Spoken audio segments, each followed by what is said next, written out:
axles of Europe did snap. I'm going to keep that analogy going.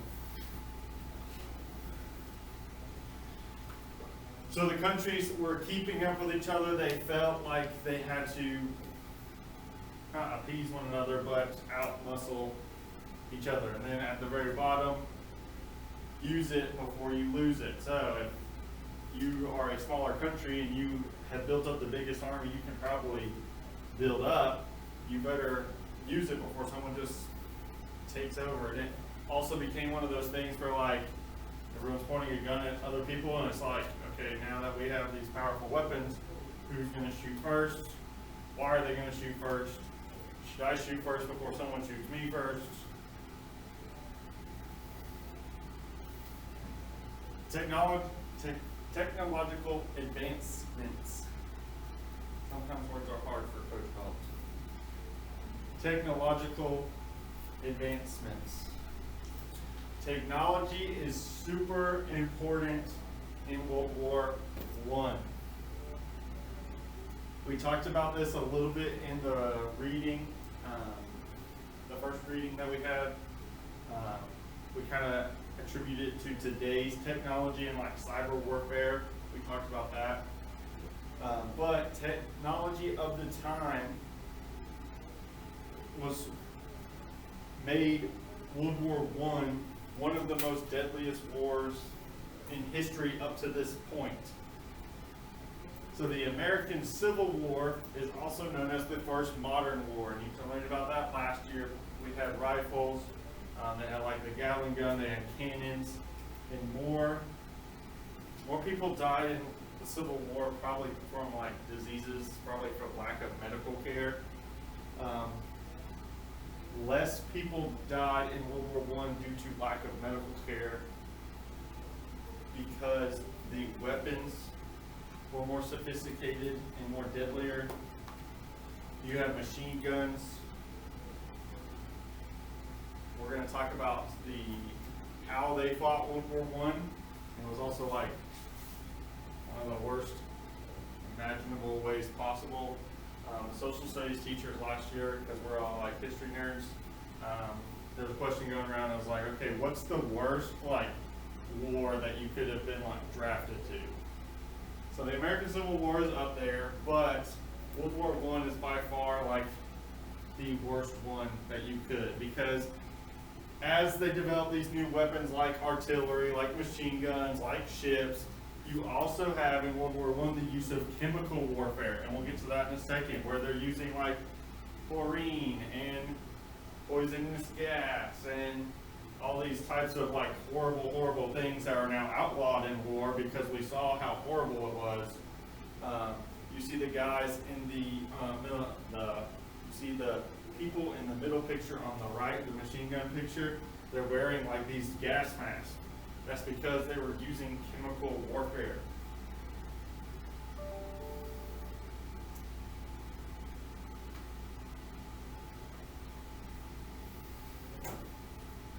We'll have a whole single lesson on some of the technology in World War I. So, militarism. We're basically almost done with militarism. By 1914, we're going to talk about it more when we get to alliances, but everything is kind of built up. These military leaders especially are believing that war is inevitable. There's growing tensions. And again, they all go together because we're going to talk about alliances, and we're going to see how those kind of increase the tensions. But you also see things, and again, it goes to technology, because they have war plans in place. So before the war even begins, they already have these war plans. They have quick mobilization. What does mobilization mean? Ability to move your military. Good, the ability to move your military, good. So quick mobilization. If you can move your military and get your military ready as quickly as possible, and Germany was very good at this, and that's why they won the Franco-Prussian War. We'll look at that in a second with alliances.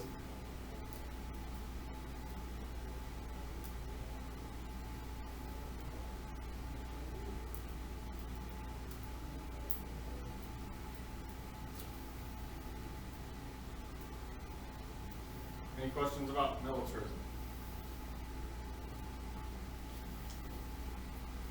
All right, moving on to alliances. This is where it starts to get interesting. You're going to see, as we finish the main causes, you're going to see all these pieces getting put together at the same time. So you can just continue it on, however you want to organize it yourself. So this guy, Otto von Bismarck, he's going to kind of start this whole thing of militarism. That second bullet point is important. He's the Chancellor of Germany, and he is the first guy that is increasing specifically nationalism in Germany. Nationalism, we'll get to it next week, but nationalism is like this idea that you have a great love and a great pride for your country. And so as he's increasing nationalism in Germany, he's also going to maintain this skillful policy of avoiding encirclement. So we just took our map quiz. What do we know about Germany? Where is it at? It's in like Central Europe. Yeah, it's in Central Europe, or it's right in the middle. So they got France and Great Britain on one side, Austria-Hungary on one side, Russia on one side, and they have Italy to the south. So he wants to avoid encirclements. So he looks at this and he's like, oh crap, all these militaries are building up, and if all of them attacked us at once, we would be screwed. So that second bullet point, he is going to try to align himself with at least two of the biggest continental powers. Also, Germany hates France, and we'll look at why in a second. Germany does not trust France. They don't like France. They had a war with France in the Franco-Prussian War. And so he's always going to isolate France. So Germany has this view that we want to avoid encirclement. We want to isolate France, and we need to have at least two bigger powers on our side.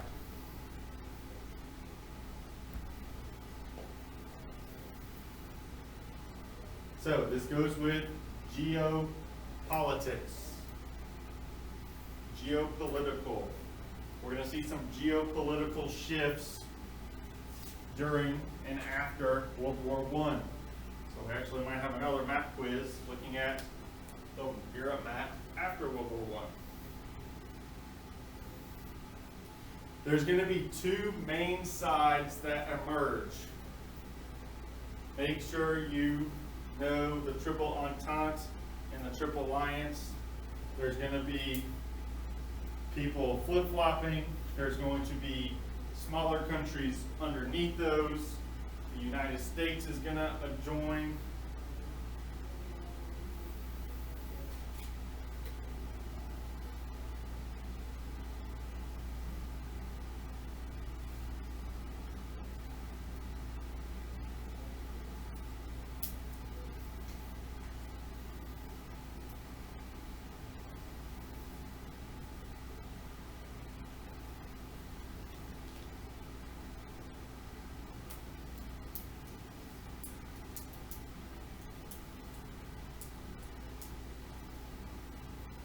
So again, Germany's going to be a main player in this alliance system, but everyone is building up their military. Everyone knows that war is inevitable by the end of this, and so they're trying to protect their self and their best interests.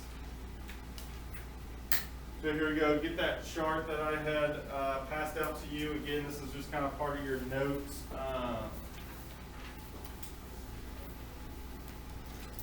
So we go, this first one is just a good way to organize a bunch. You're not going to have to necessarily like memorize all these. It'd probably help you in some cases with maybe some test questions, but just part of your notes. So you have the dual alliance at first. I know this isn't like the greatest thing, but it's the best thing that I found to explain alliances. So the dual alliance was first. 1879. Germany and Austria-Hungary. So you know from your map quiz that they're right next to each other in 1914. Germany and Austria-Hungary, and they are going to protect each other against Russia. Also, at the end of it, it says Germany wants an ally against France. So again, basically Germany's going to Austria-Hungary and looking at the map, and they're like, hey, we're both in the middle here. So we could both get screwed in the idea of this encirclement war. So we're going to ally together to protect ourselves against Russia while also trying to isolate France. 1882, you have the Triple Alliance, Germany, Austria-Hungary, and then they add Italy. Italy is the boot south of Germany.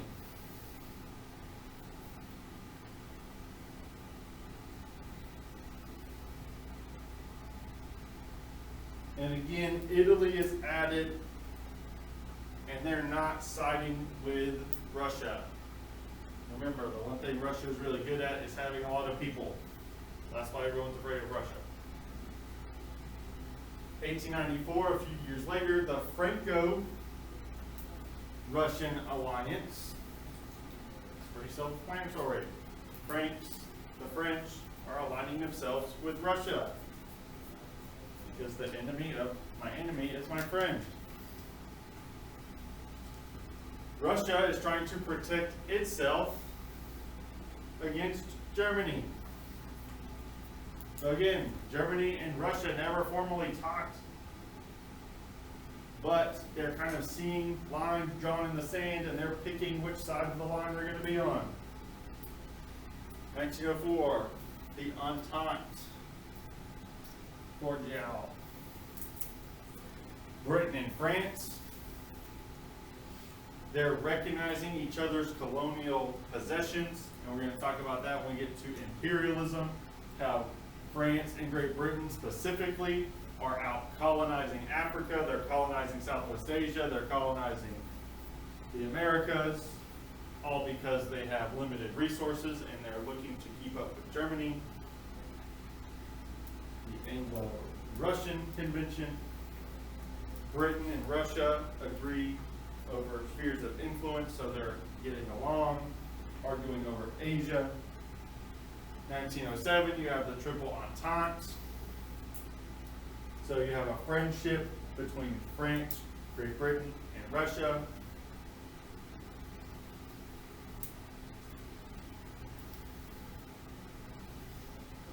Any questions so far? Everyone's seeing two sides emerging.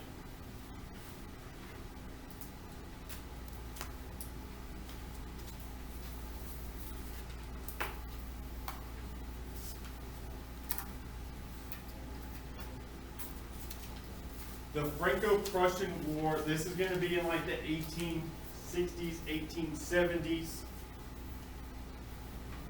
Germany and France are fighting over this little sliver of land called the Alsace-Lorraine. That's how I've always pronounced it. Might be pronounced a little bit different in French. So this little sliver of land right here between France and Germany is what they are fighting over. Germany is going to win and gain this little bit of territory, and France is bitter about this loss. So this is where we see the whole division, why Germany does not like France, why Germany thinks France might attack it to get the Alsace-Lorraine territory.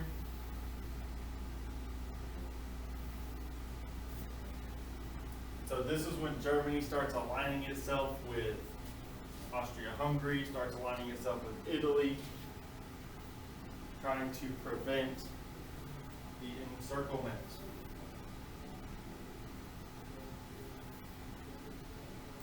So Germany is trying to prevent a war with France.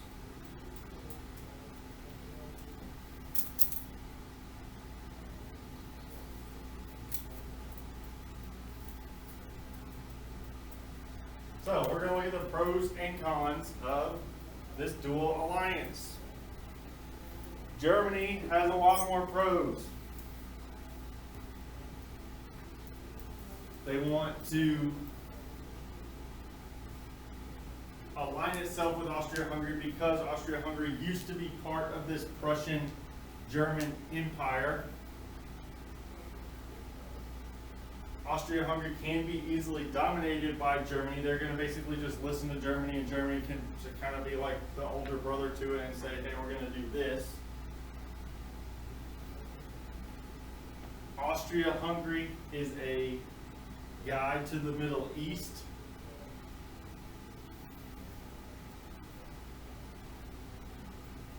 And so Germany can kind of take control of this relationship. Austria-Hungary looks at this as stability. Like, what is Austria-Hungary gaining? They're gaining some stability.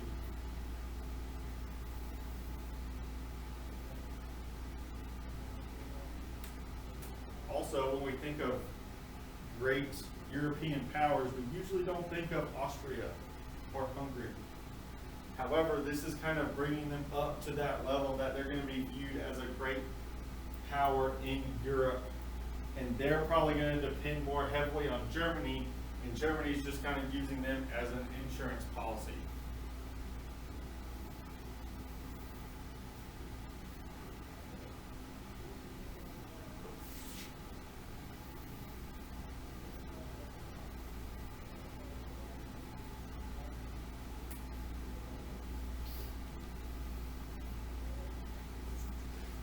In 1882, they're going to add Italy. Why do they want to add Italy?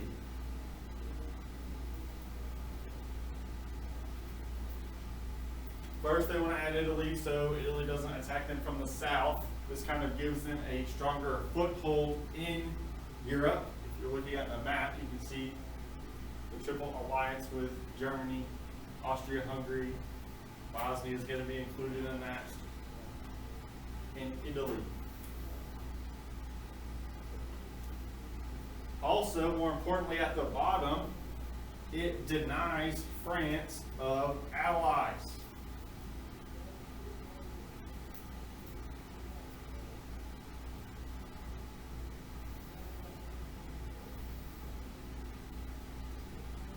So at this point in the war, or not, it's not the war yet. At this point in the like chess game of the alliance system, Italy is just being used as a pawn that France cannot use.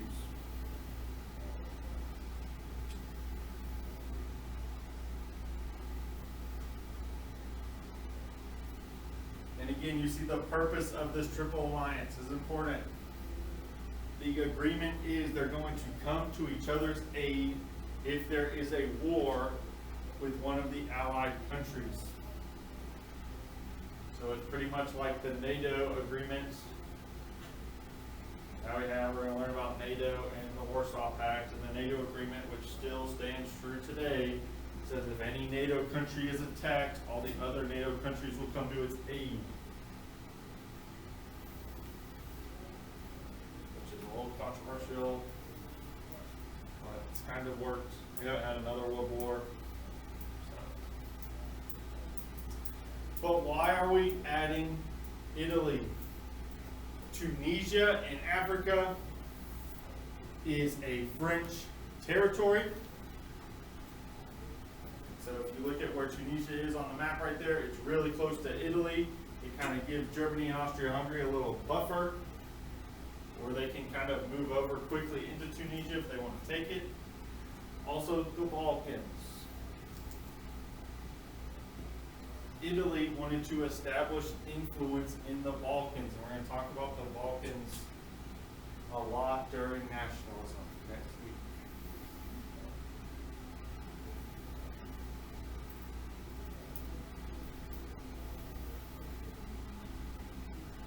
Other alliances, this is in your chart. I'm not going to spend a lot of time on this. Germany and Russia, they're going to end up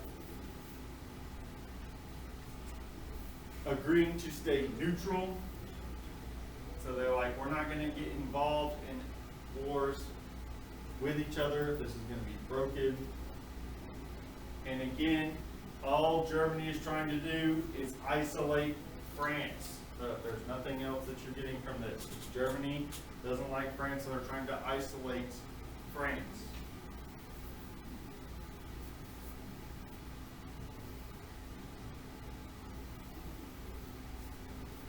Write this guy's name down. He is important. Kaiser Wilhelm II. He is German. We talked about another German guy, Chancellor Otto von Bismarck.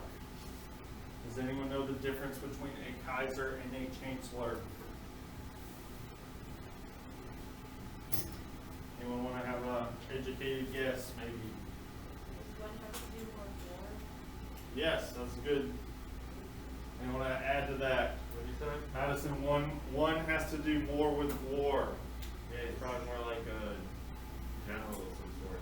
Yeah, so a Kaiser is more in charge of the military, and the Chancellor is more kind of like a president where he's just kind of in charge running the country. And a Kaiser is more in charge of the military. So Kaiser Wilhelm II, he's going to take charge of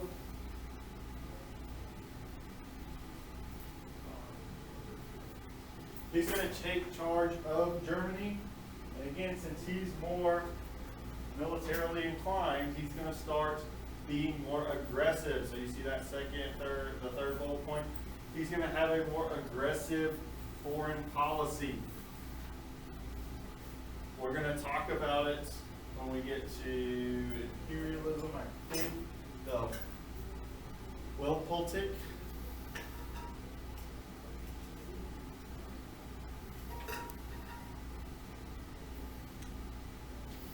But this is going to allow Germany, or force Germany to rely more on Austria-Hungary. So Kaiser Wilhelm, he's in charge of the military. He's going to be more aggressive. We talked about this in the chart, the Franco-Russian alliance. They aligned themselves. That reinsurance treaty expires. And so France and Russia are going to form an alliance. And again, the enemy of my enemy is my friend. So France, it needs to gain allies against Germany. Again, we're playing a chess match here.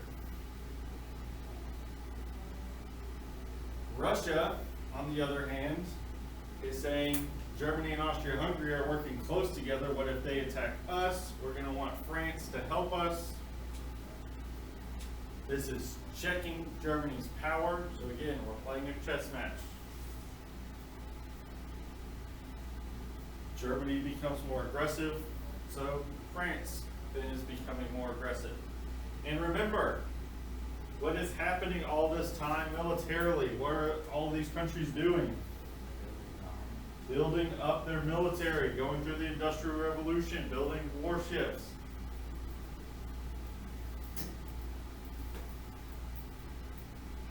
France, look at that last yellow one. France starts pouring money into Russia. So yes, Russia is good at one thing. They have a lot of people, but they're not always the richest and most wealthy nation. So they're trying to help them develop industry, develop their economy. The biggest downfall of Russia is their lack of infrastructure, because they're starting to build railroads. France is helping them build railroads, I should say. Because what do you think railroads are needed to do at this time?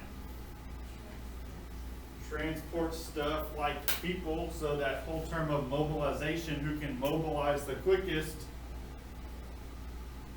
So again, it's a chess game, so now France is trying to help Russia because they think that they're going to help them against Germany. So here's where we're at so far. Italy is not dark orange because they're going to flip-flop during the war. But you can see how massive the German/Austria-Hungarian territory is. That's why Russia is nervous. That's why France is nervous.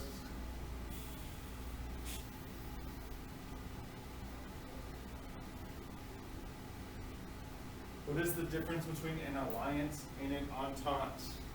This is probably important, especially if you need to use this in writing, using these vocabulary words. An entente is an understanding. It is not a formal, defense.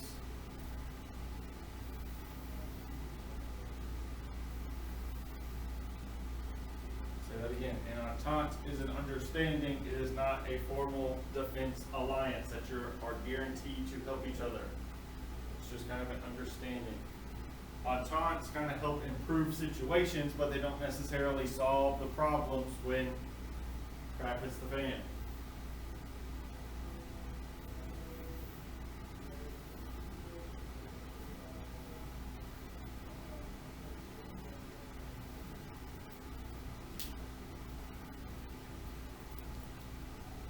Ententes are understandings, alliances are formal agreements.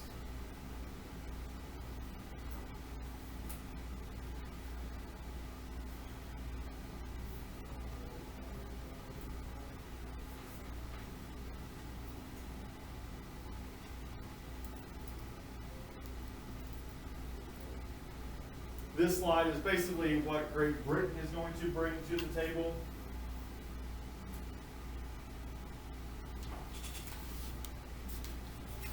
Great Britain is probably more, during this time, focused on colonization.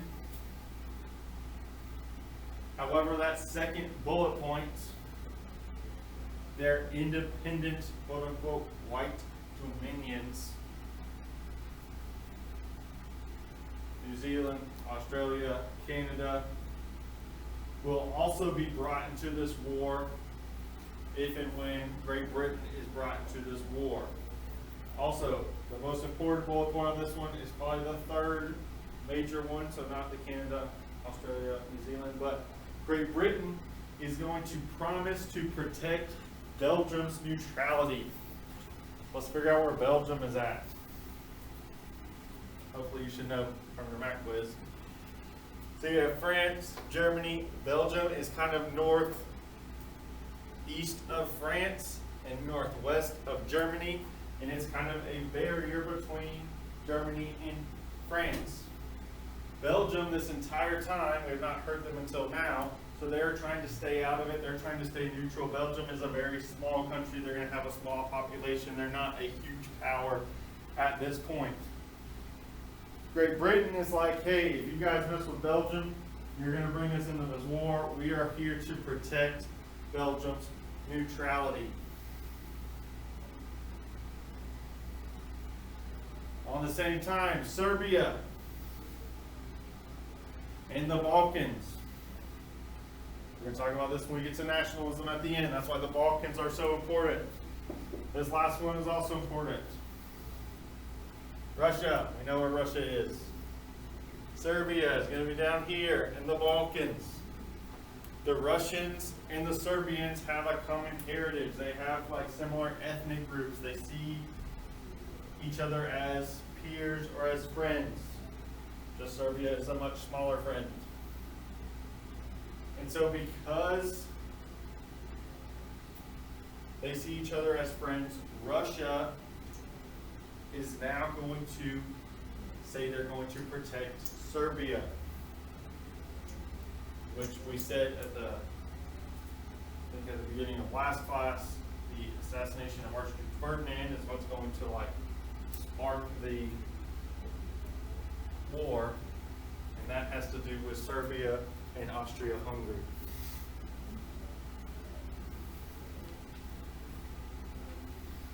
Are y'all confused yet?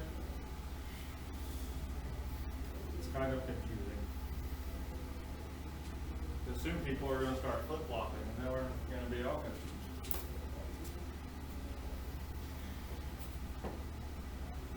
Any questions about alliances?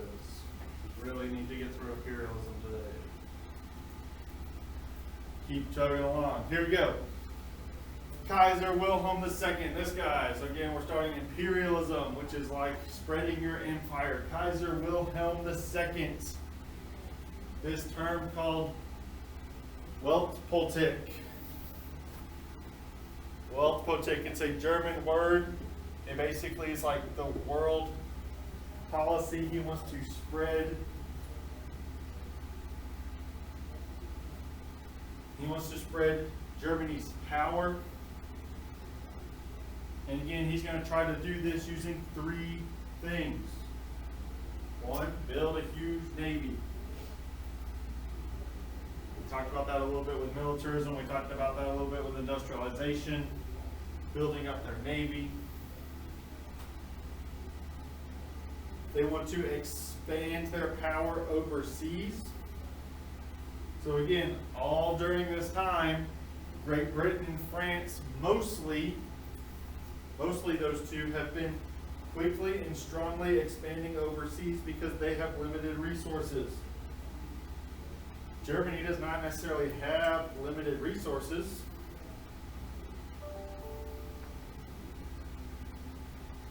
So they're kind of getting late in the game.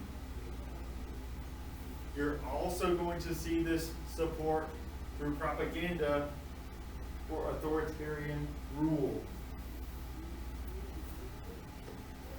Weltpolitik literally is translated world politics. I thought I'd see something different.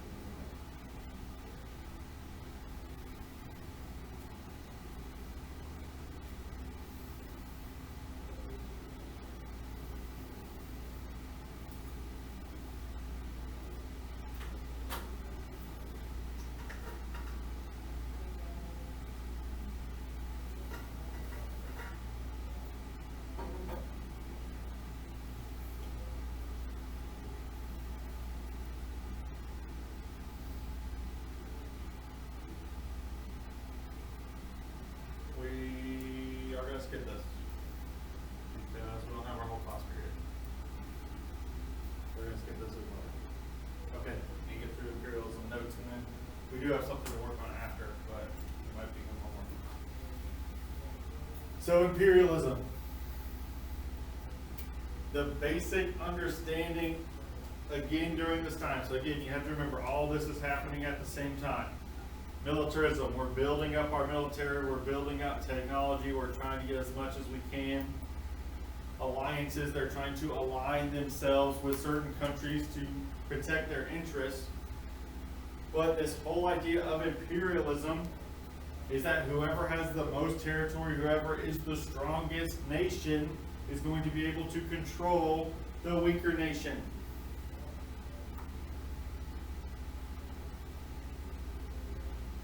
They're going to be competing with one another. It goes back to that idea that we had last class of the social Darwinism. You see the culturalism, social Darwinism. With last names A through F.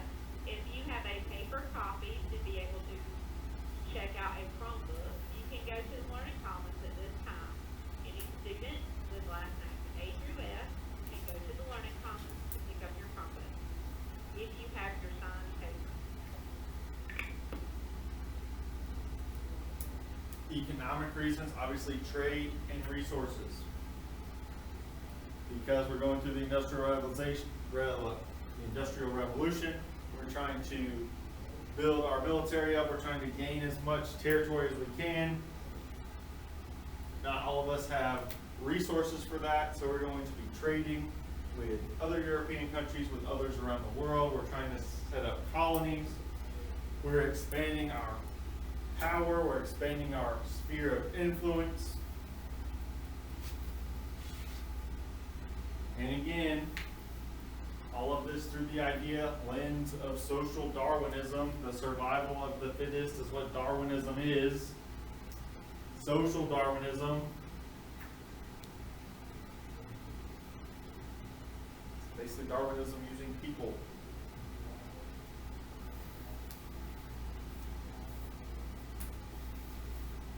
The belief that your culture is superior. You might have talked about this a little bit. I talked about this a little bit in my U.S. history class when we do the age of imperialism.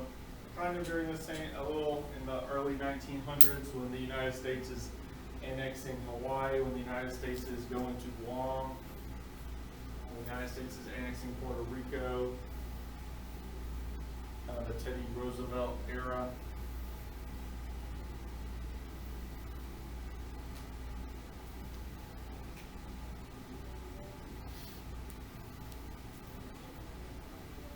Guess we could have done that for fair share. Let's go back and do that. Alright, here we go. Wellpotek. We talked about it as kind of nationalism, world power. I want you guys to define Wellpotek in your own words.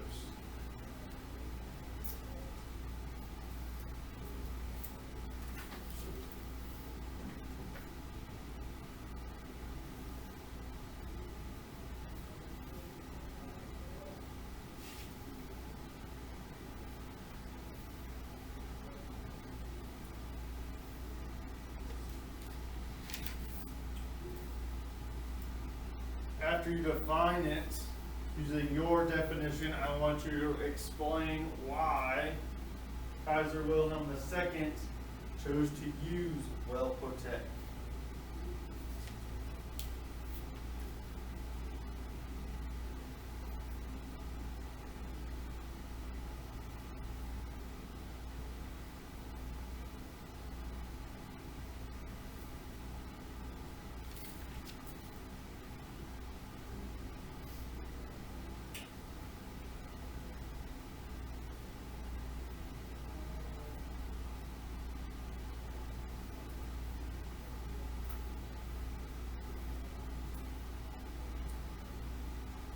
How do you think the other European nations felt about Wellpotek? You probably need to think of their allies. So, who is the biggest ally with Germany right now? Austria-Hungary, good. And then kind of see right how they felt about it. Also, you might need to write about how Russia and France, their main two enemies, felt about Wellpotek.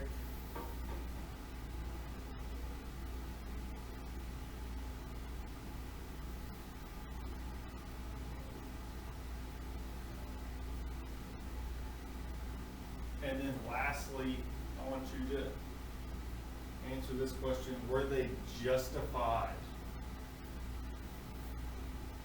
That's more of an opinion question. So in your opinion, were they justified? Did they have the correct reasoning to use Wellpotek?